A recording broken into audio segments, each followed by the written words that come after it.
El ardor de la bofetada de mi madrastra fue más fuerte que el trueno que retumbaba sobre los campos de agave de la hacienda.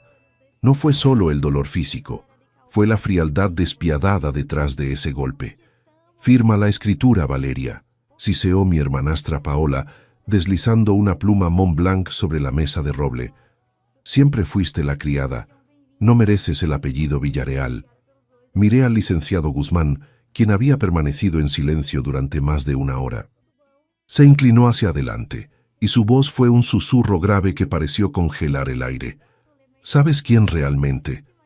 No terminó la frase, pero la biblioteca cayó en un silencio tan denso que sentí que nos hundíamos bajo tierra.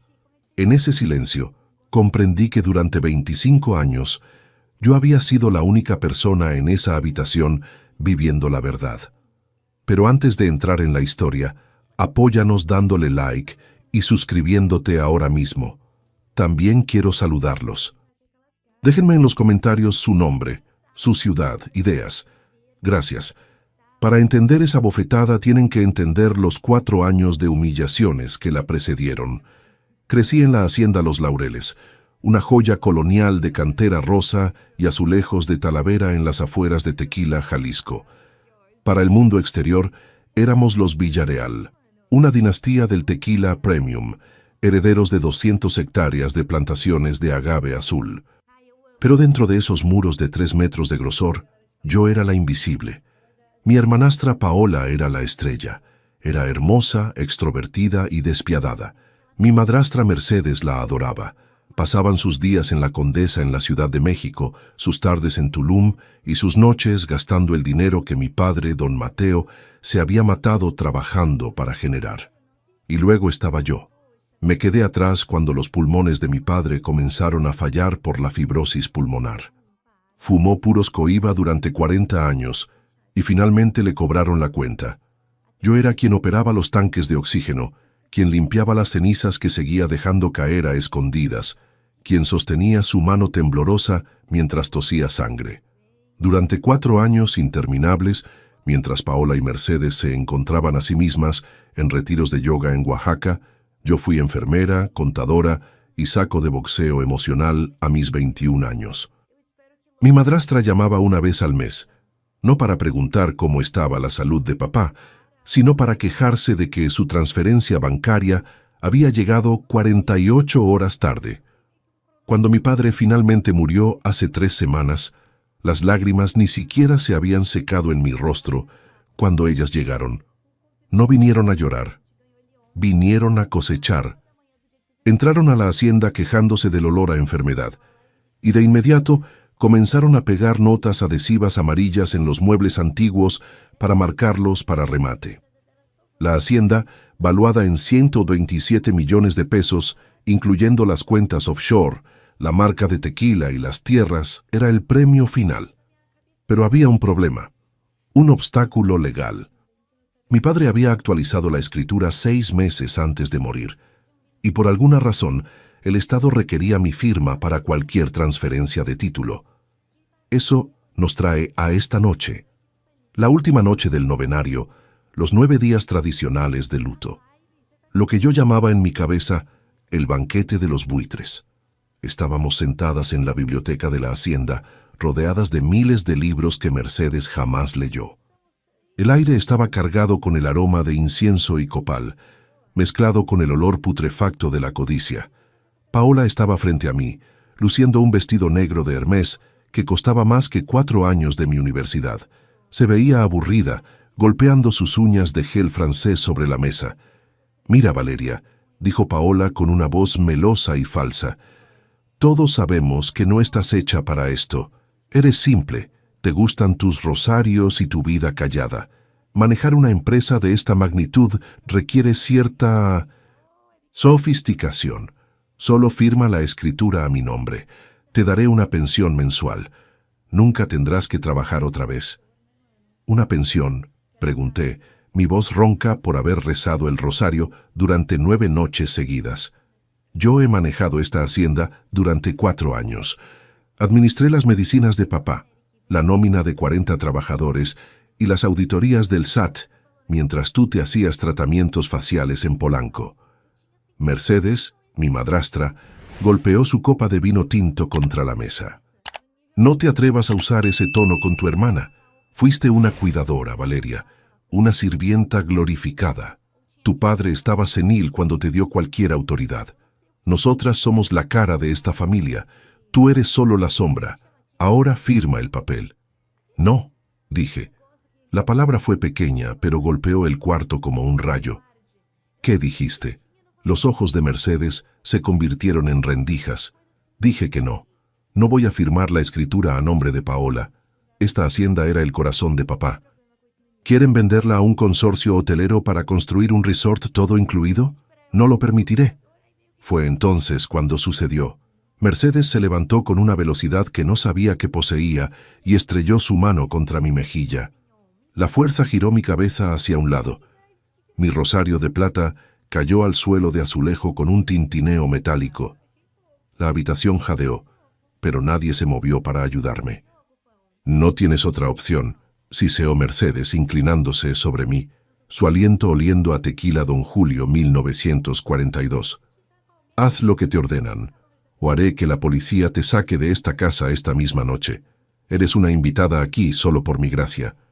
Levanté la vista, mi mejilla ardiendo, mis ojos picando con lágrimas que me negué a derramar.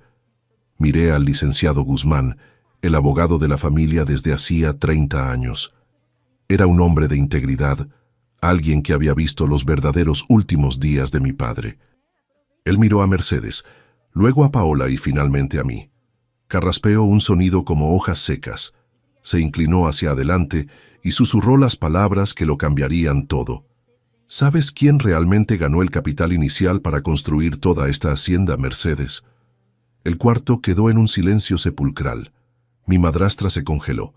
Su rostro, previamente enrojecido de rabia, se tornó de un blanco fantasmal translúcido. ¿De qué estás hablando, Guzmán?, espetó Paola, aunque su voz tembló. Nuestro abuelo fundó la destilería. Es dinero de familia. El licenciado Guzmán sacó un documento amarillento y gastado de su portafolio de piel. En realidad, no. La empresa de tu abuelo quebró en 1998 durante la crisis del peso. Los 127 millones que ven hoy. La hacienda, las cuentas, el legado. Todo fue construido sobre un fideicomiso privado establecido por la primera esposa de don Mateo, la madre biológica de Valeria. Sentí que el mundo se inclinaba bajo mis pies. Mi madre biológica.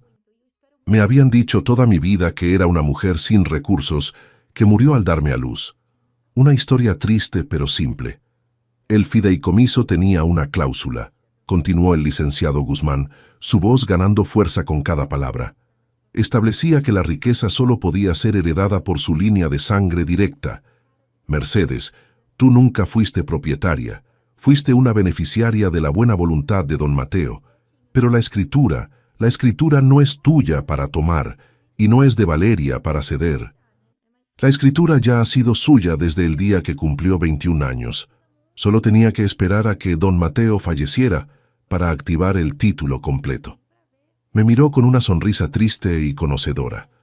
Valeria, no necesitas firmar nada. Ya eres dueña de cada ladrillo de cantera, cada planta de agave y cada centavo en las cuentas bancarias. El silencio fue absoluto. Podía escuchar el reloj de péndulo en la chimenea, un sonido rítmico y burlón. Paola fue la primera en reaccionar. Es mentira. Esto es un montaje. Ella te está pagando. Se lanzó hacia los papeles en las manos del licenciado Guzmán, pero él los apartó con facilidad practicada. Está todo aquí, Paola, dijo fríamente. Registro público. Don Mateo lo mantuvo en secreto para proteger a Valeria de, exactamente de esto. Amigos, cada historia que les cuento sale todos los días, pero YouTube solo se las mostrará si tocan el botón rojo de suscribirse. Toquen suscribirse, activen la campanita y nunca se perderán una historia. Gracias. Me puse de pie. Mis piernas se sentían como plomo fundido, pero mi corazón latía como tambor de mariachi.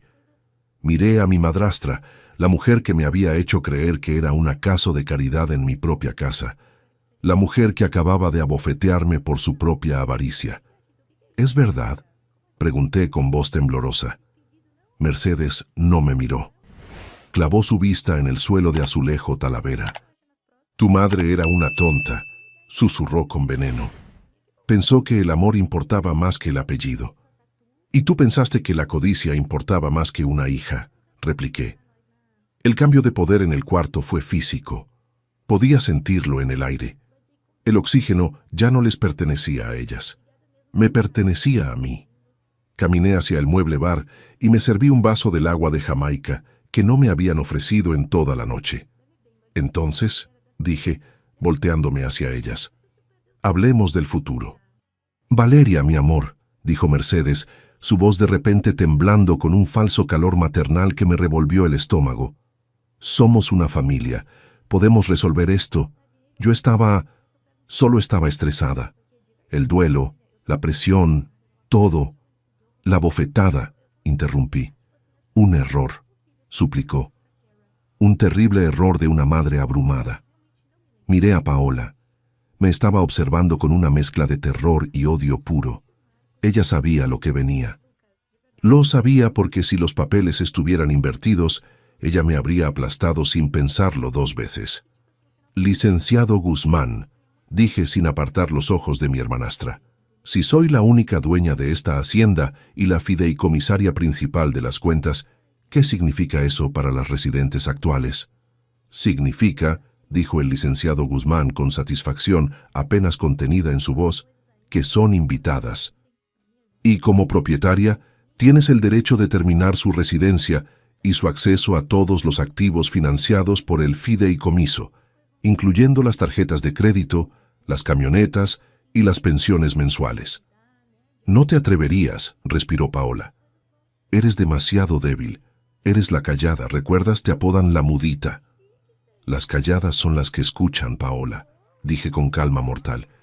Y yo he estado escuchándote humillarme durante 20 años. He estado escuchándote planear cómo echarme de la única casa que he conocido, mientras yo sostenía la mano de nuestro padre, mientras se ahogaba en sus propios pulmones. He escuchado suficiente. No grité. No las eché a la lluvia torrencial esa noche. Eso hubiera sido demasiado rápido, demasiado misericordioso. No, quería que sintieran la lenta comprensión de su nueva realidad, como el agave que tarda 7 años en madurar antes de la cosecha. Tienen 24 horas, dije con calma. ¿24 horas para qué?, preguntó Mercedes, su voz quebrándose. Para empacar sus pertenencias personales, ropa, joyas, las cosas que realmente les pertenecen. Los muebles se quedan, las camionetas que están registradas a nombre de la hacienda se quedan. Las tarjetas de crédito American Express Centurion se congelan a partir de este momento. Miré mi reloj Cartier, el único regalo que mi padre me dio antes de morir. Valeria, no puedes hablar en serio, chilló Paola. ¿A dónde se supone que iremos? Tienes ese penthouse en Polanco, ¿no, Paola? El que compraste con los fondos de emergencia que desviaste del negocio el año pasado. Oh, no pongas esa cara de sorpresa. Yo llevaba la contabilidad, ¿recuerdas? Vi el rastro de cada peso. Me volví hacia mi madrastra. Y tú, Mercedes, puedes irte con ella. Estoy segura de que disfrutarás la sofisticación de un departamento de 2 recámaras después de vivir en una hacienda de 15 habitaciones. ¡Eres un monstruo!, escupió Mercedes, la máscara finalmente cayendo por completo. No, dije caminando hacia la puerta de madera tallada a mano. Soy la dueña, y la sirvienta ha terminado su turno por esta noche. Salí de la biblioteca con la cabeza en alto. Detrás de mí, escuché el sonido de Mercedes rompiendo una copa de cristal contra la pared. El día siguiente fue el más tranquilo de mi vida. Me senté en el corredor de la hacienda, el mismo donde mi padre solía fumar sus puros prohibidos cuando pensaba que yo no lo veía, y observé cómo los empleados de mudanza sacaban las maletas Louis Vuitton de Mercedes y Paola. Paola lloraba con maquillaje corrido, luciendo como un mapache dramático. Mercedes maldecía en voz alta, llamando por teléfono a cada contacto de su agenda. Intentaron llamar a sus amigas de la alta sociedad de Guadalajara, solo para descubrir que la palabra viaja rápido en los círculos del tequila. El licenciado Guzmán se había asegurado de que la comunidad legal y empresarial supiera que la fortuna Villarreal había cambiado de manos. Nadie quería estar del lado equivocado de la nueva heredera de 127 millones de pesos. «Esto es ilegal», gritó Mercedes desde el balcón del segundo piso, mientras dos trabajadores bajaban su colección de bolsos Hermès Birkin. «Llamaré a mi abogado». «Tu abogado era mi abogado», respondí sin levantar la vista de mi taza de café de olla, «y renunció esta mañana cuando le expliqué la situación legal, pero eres libre de contratar uno nuevo, con tu propio dinero, claro». Vi cómo su rostro se descomponía. Durante 15 años, Mercedes había vivido como reina sin trabajar un solo día. Cada peso que gastó salió de las cuentas que mi verdadera madre había establecido. Cada viaje a Europa, cada tratamiento de spa, cada vestido de diseñador, todo pagado con dinero que nunca fue suyo. Paola bajó las escaleras principales arrastrando una maleta de cuero italiana. Su rostro estaba hinchado de llorar. «Valeria, por favor», rogó, su voz quebrada. «No puedes hacer esto. Soy tu hermana». «Hermanastra», corregí suavemente. «Y nunca me trataste como familia. Me llamabas la mudita en frente de tus amigas influencers. Publicabas fotos en Instagram desde Tulum mientras yo limpiaba vómito de nuestro padre moribundo. ¿Recuerdas eso, Paola?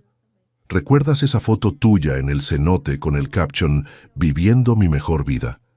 La subiste el mismo día que papá tuvo su peor crisis respiratoria. Yo estaba rezando para que no muriera esa noche, y tú estabas eligiendo filtros de Valencia». Paola retrocedió como si la hubiera golpeado. Bueno, que sintiera aunque fuera una fracción del dolor que me había causado. «No sabía que estaba tan mal», susurró. «Mentira», dije poniéndome de pie. «Te mandé 47 mensajes ese mes describiéndote exactamente qué tan grave era. Nunca respondiste ninguno. Pero sí tenías tiempo para subir stories diarias de tus brunches de 3,000 pesos.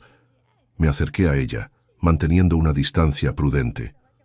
La diferencia entre nosotras, Paola, es que yo sí sé lo que es amar a alguien más que a mí misma. Tú solo conoces tu reflejo en el espejo y en las pantallas de celular». Mercedes apareció con 2 maletas enormes. «El chofer se niega a llevarnos a la ciudad», dijo con dientes apretados. «Porque el chofer trabaja para mí ahora», expliqué. «Y le he dado el resto del día libre. Pero hay un servicio de Uber que funciona muy bien en Tequila. O pueden llamar a alguno de sus amigos cercanos para que los recoja». Vi cómo Mercedes buscaba frenéticamente en su teléfono. Llamó a 5 personas. Las 5 enviaron sus llamadas directamente al buzón de voz. La alta sociedad es cruel con los caídos.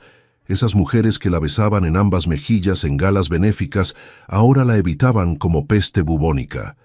«Esto no se quedará así», amenazó Mercedes, arrastrando su maleta por el camino de piedra. «Tengo abogados, tengo contactos. Pelearé esto en cada tribunal de México». «Adelante», dije con calma. «Pero deberías saber que el licenciado Guzmán ya presentó toda la documentación ante el registro público. El fideicomiso de mi madre es blindado.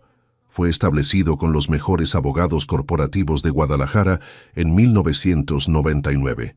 Incluso tiene cláusulas específicas contra intentos de impugnación fraudulenta.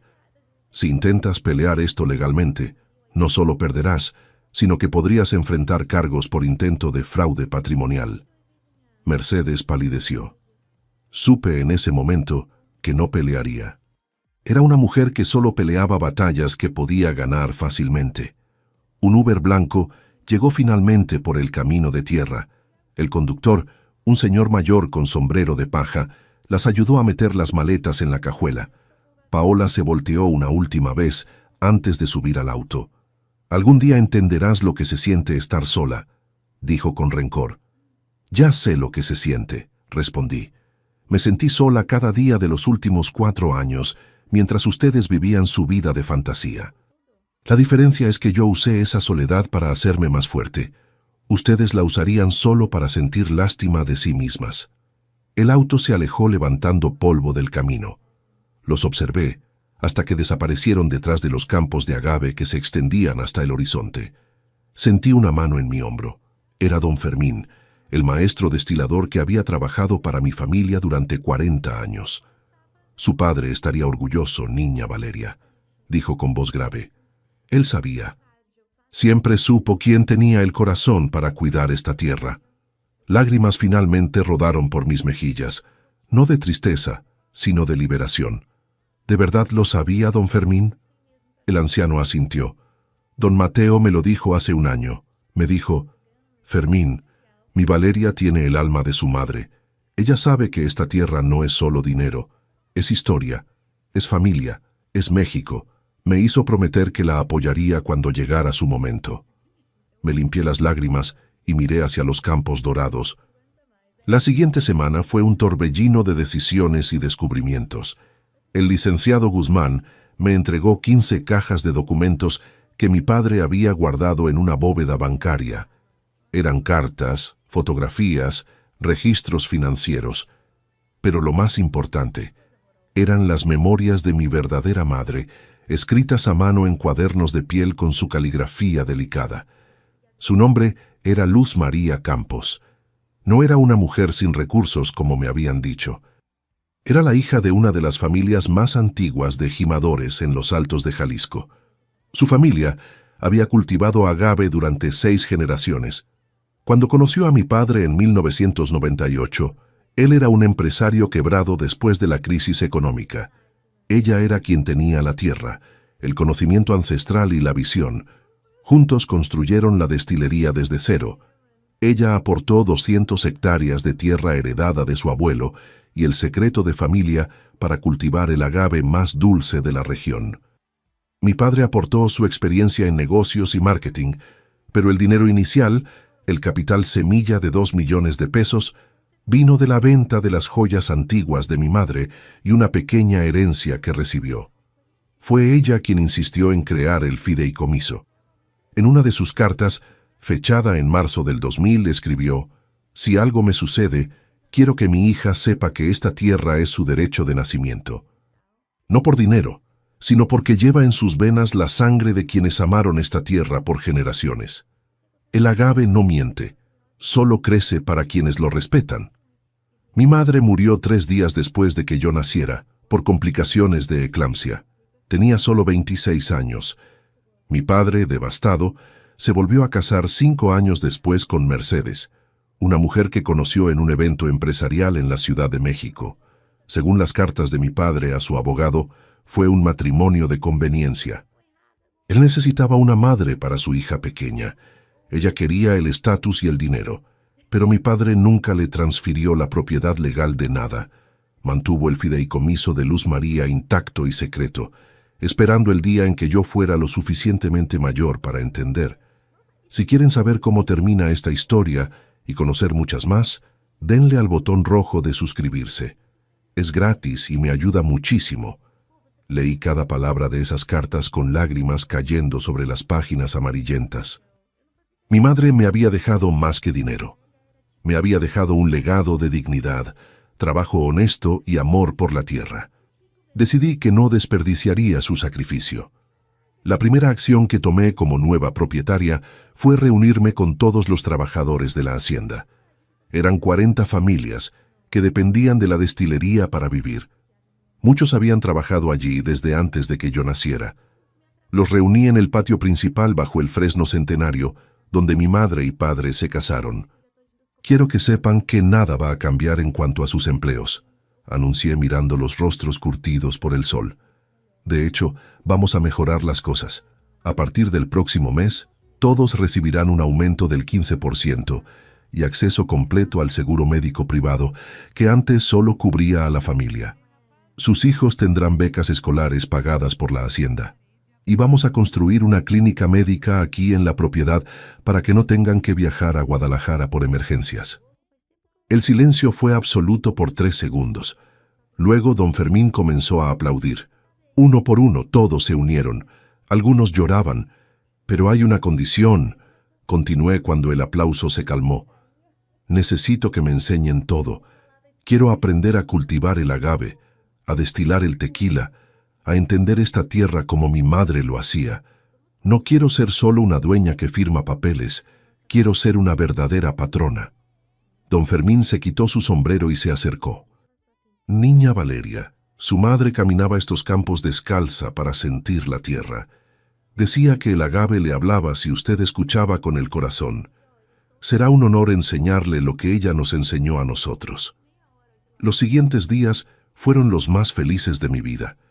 Me levantaba a las 5 de la mañana y trabajaba junto a los gimadores. Aprendí a usar la coa, la herramienta tradicional para cosechar el agave. Aprendí a distinguir cuando una planta estaba lista para la cosecha solo por el color de las pencas. Aprendí los secretos de la destilería, las temperaturas exactas, los tiempos de fermentación, el arte de mezclar barricas para crear el sabor perfecto.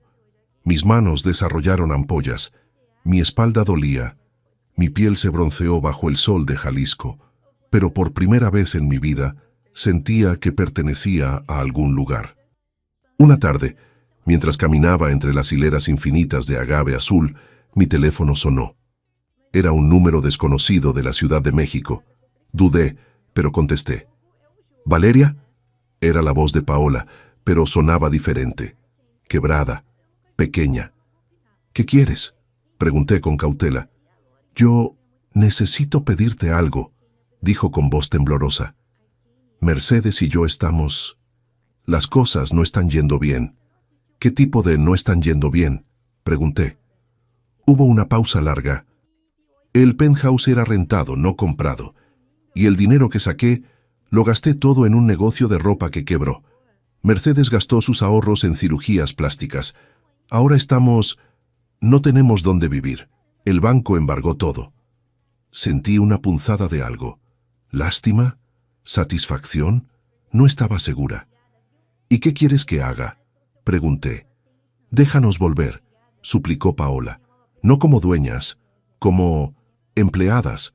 Trabajaremos, limpiaremos, lo que sea. Solo no tenemos a nadie más. Miré hacia el horizonte donde el sol comenzaba a ponerse, tiñendo los campos de oro y naranja. Pensé en mi madre, pensé en su bondad, pero también pensé en sus palabras. El agave no miente, solo crece para quienes lo respetan. No, dije finalmente. Tuvieron 15 años para respetarme, para respetar a papá, para respetar esta tierra. Eligieron el camino fácil, ahora tienen que caminar el difícil. Pero te diré algo, Paola. Cuando finalmente aprendas lo que es trabajar honestamente, cuando entiendas lo que es ganarte tu propio pan, llámame de nuevo. Tal vez entonces podamos hablar. Colgué antes de que pudiera responder, y seguí caminando entre el agave. 6 meses después, la hacienda Los Laureles estaba irreconocible, pero en el buen sentido. Habíamos modernizado la destilería con tecnología de punta, mientras manteníamos los métodos tradicionales que hacían único a nuestro tequila. Contraté a una experta en marketing de Guadalajara, una mujer joven y brillante llamada Rocío, quien entendió mi visión. Queríamos vender un producto premium, pero honesto, sin engaños, sin pretensiones. Tequila hecho por gente real para gente real. Rediseñamos las etiquetas de nuestras botellas. En lugar de los diseños ostentosos que Mercedes había impuesto con filigrana dorada y letras curseadas, creamos algo simple pero poderoso. Una imagen de una mujer gimadora en el campo, con el sol detrás de ella. Era un homenaje a mi madre. El texto decía simplemente: Tequila Campos Villareal, desde 1999, hecho con corazón. Las ventas explotaron. Resultó que la gente estaba cansada de marcas de tequila que solo vendían lujo vacío. Querían autenticidad, querían una historia real. Y nosotros teníamos la historia más real de todas. Rocío organizó tours por la hacienda donde los visitantes podían ver el proceso completo, desde la cosecha hasta el embotellado. Pero no eran tours falsos y sanitizados. Eran experiencias reales donde los turistas podían ensuciarse las manos, cortar agave con los gimadores y escuchar las historias de familias que habían trabajado esta tierra por generaciones. Un artículo en una revista de viajes internacional nos llamó la destilería más auténtica de México, y de repente teníamos reservaciones con 6 meses de anticipación. Pero el verdadero cambio no fue financiero, Fue personal. Cada mañana me despertaba sintiendo propósito. Ya no era la mudita, la sombra silenciosa en mi propia casa. Era Valeria Campos Villareal, patrona de una hacienda que empleaba a 60 familias y producía uno de los mejores tequilas del país. Era la mujer que caminaba los campos con don Fermín al amanecer, aprendiendo secretos que su abuelo le había enseñado. Era la mujer que se sentaba con las esposas de los trabajadores a tomar café de olla y planear cómo mejorar la escuela local. Finalmente, era yo misma. Una noche, mientras revisaba las cuentas en el despacho de mi padre, sonó mi teléfono. Era el licenciado Guzmán. «Valeria, necesito informarte algo», dijo con tono serio. Mercedes presentó una demanda. Sentí que mi estómago se apretaba. ¿Qué tipo de demanda? Está alegando que fue víctima de fraude patrimonial, que tu padre la engañó al casarse con ella sin revelarle que no tendría derechos sobre la propiedad. Está pidiendo una compensación de 20 millones de pesos por daños emocionales y años de servicio. Me reí. No pude evitarlo. ¿Años de servicio? ¿Qué servicio? Gastar dinero en bolsas de diseñador cuenta como servicio. Exactamente lo que argumentaremos en corte, dijo el licenciado Guzmán con satisfacción audible. Tengo registros bancarios de cada peso que gastó en 15 años. Viajes, joyas, cirugías. También tengo los registros médicos de tu padre mostrando que estaba perfectamente lúcido cuando actualizó el testamento. Y tengo testimonios de 20 empleados dispuestos a declarar que tú fuiste quien cuidó la hacienda mientras ella estaba ausente. Esta demanda va a colapsar en la primera audiencia. ¿Cuándo es? Pregunté. En 2 semanas. En Guadalajara. ¿Estarás lista? Llevo lista 25 años, respondí. El día de la audiencia llegó más rápido de lo que esperaba. Me puse un traje sastre color crema, elegante pero simple, nada ostentoso. Me recogí el cabello en un chongo bajo y me puse los aretes de perlas que habían sido de mi madre. Cuando entré a la sala del tribunal, vi a Mercedes sentada del otro lado con un abogado que lucía más caro que competente. Ella llevaba un vestido Chanel y suficientes diamantes para financiar una escuela completa. Nuestras miradas se cruzaron. Esperaba ver odio en sus ojos. En cambio, vi desesperación. La audiencia duró 4 horas. El abogado de Mercedes presentó argumentos floridos sobre expectativas maritales razonables y negligencia emocional. El licenciado Guzmán presentó hechos fríos y duros, extractos bancarios, contratos prenupciales que ella había firmado, testimonios de empleados. El momento decisivo llegó cuando el juez preguntó: «Señora Mercedes, ¿puede explicar por qué, si usted tenía tanto interés en el bienestar de la hacienda y el señor Mateo, pasó menos de 30 días en la propiedad durante los últimos 4 años de la vida de su esposo?» Mercedes no tuvo respuesta. Su abogado tartamudeó algo sobre obligaciones sociales. El juez no se veía impresionado. Mientras tanto, continuó el juez leyendo los documentos, la demandada, la señorita Valeria, dejó sus estudios universitarios para cuidar a tiempo completo de su padre enfermo. Manejó las finanzas de la hacienda, supervisó a 40 empleados y mantuvo la operación funcionando durante la crisis de salud más grave del señor Mateo. Miró a Mercedes por encima de sus lentes. Francamente, señora, me parece que la única persona que fue víctima de fraude aquí fue la señorita Valeria, quien creyó durante 25 años que usted era su madre. El golpe del mazo resonó en la sala. Demanda rechazada. Además, la demandante deberá pagar las costas judiciales de la defensa por presentar una demanda frívola y sin fundamento. Mercedes salió de la sala sin mirarme. Su abogado le susurraba algo al oído, probablemente calculando sus propios honorarios impagos. Paola estaba esperando afuera del tribunal. Lucía diferente, más delgada, sin maquillaje, ropa simple. «Valeria», me llamó mientras yo salía. Me detuve, pero no me acerqué. «¿Qué quieres, Paola?» «Solo quería decir que tenías razón. Sobre todo». Sus ojos se llenaron de lágrimas. «He estado trabajando en una cafetería en la Roma Norte, ganando el salario mínimo, y entendí lo que se siente ganarse cada peso. Lo que se siente estar cansada al final del día por trabajo real no por ir de compras. Me acerqué un poco. Y quiero disculparme. Sé que no merezco tu perdón. Sé que fui cruel. Pero quería que supieras que finalmente entiendo. La miré a los ojos, buscando señales de manipulación. Solo vi sinceridad y cansancio, y algo parecido a humildad. El perdón es un proceso, Paola. No es algo que pueda darte hoy en los escalones de un tribunal. Pero si realmente has cambiado, si realmente entiendes ahora lo que es el trabajo honesto y el respeto, tal vez en el futuro podamos hablar. Como dos personas que compartieron un apellido. No como familia. Todavía no. Pero como conocidas. Asentí levemente y seguí caminando.